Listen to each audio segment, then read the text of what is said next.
వీరు నాకు వశీకరణ అయిపోవాలి, అంతే. వినరా?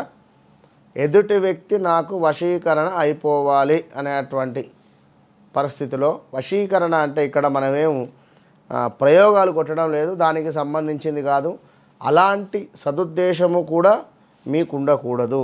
సాత్వికంగా ఎదుటి వ్యక్తి నా మాటినాలి, అంతే ఇక్కడ.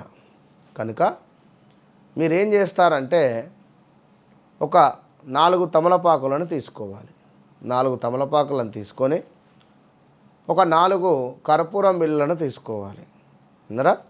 4 తమలపాకులు, 4 కర్పూరం బిళ్ళలు తీసుకోవాలి. ఇది మీ ఇంట్లో మీ యొక్క కులదైవం ఏదైతే ఉంటుందో కులదైవం ముందు చక్కగా కూడా ఒక ప్లేట్లో తమలపాకులను పెట్టి దానిపైన 4 మనకు కర్పూర బిళ్ళలు పెట్టి లేదా పచ్చకర్పూరం పెట్టి దానిపైన మరలా 2 మన తమలపాకులను బోర్లించాలి. బోర్లించే అటువంటి సందర్భంలో ఈ తమలపాకులు ఈ విధంగా పెట్టేటువంటి సందర్భంలో వారి పేరును మనసులో అనుకుంటూ ఉండాలి. విన్నారా?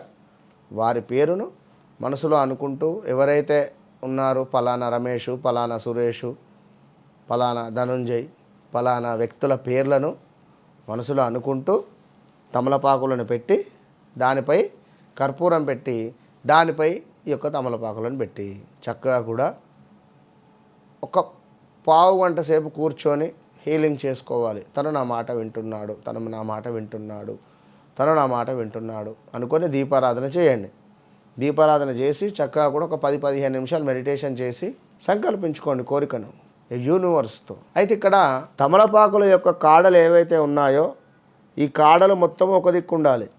కింద వేసినటువంటి 2 తమలపాకులు ఒక దిక్కుండి పైన బోర్లించినటువంటి తమలపాకుల కాడలు ఒక దిక్కుంటే పరేషాన్ అవుతుంది. పరేషాన్ అంటే ఈ యొక్క మనకు ఈ స్మార్ట్ రెమెడీ అనేటువంటిది ఫలించదు.